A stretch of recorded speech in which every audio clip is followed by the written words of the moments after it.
nuti ooyiruu harkaan qabnu warri ooyiruu harkaa qabu isin abbootii qabeenyaati. Nuti yoo isin akka misoomsitan akka isin oomishtan isin taasisne nulleen jiraachuu dandeenya. Nuti isin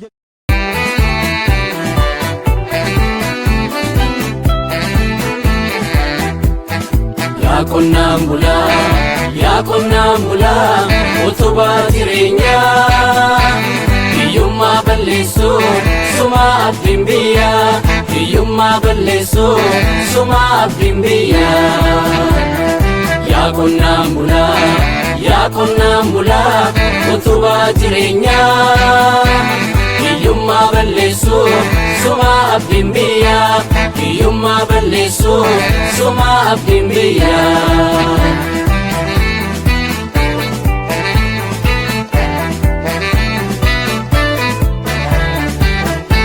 galmoota misoomaa imaammata biyyaa mul'ata dinagdee aadaa Oromiyaa ce'umsa jijjiiramaa bu'aan cululuqee karoora badhaadhinaa milkaa'ina saaqee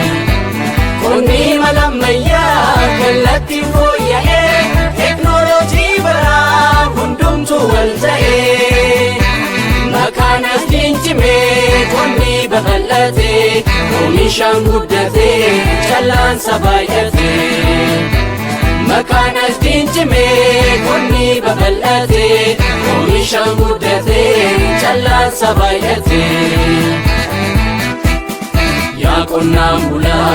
oomishtummaa cimsuu horsiisaan cinattee yaa qonnaan bulaa hundumaaf kan malu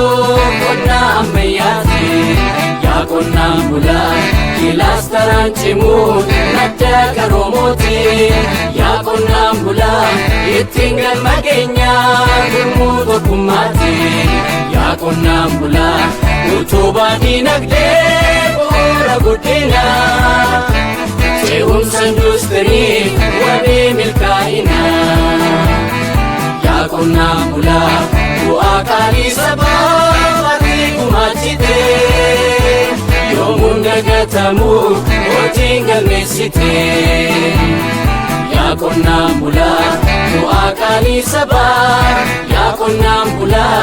ati gumaachitee yaa qonnaan bulaa yoomuun dagatamu yaa qonnaan bulaa hojiin galmeessitee yaa qonnaan bulaa yoomuun dagatamu yaa qonnaan bulaa hojiin galmeessitee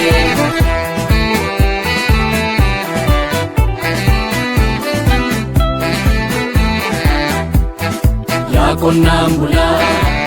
qonnaan bulaa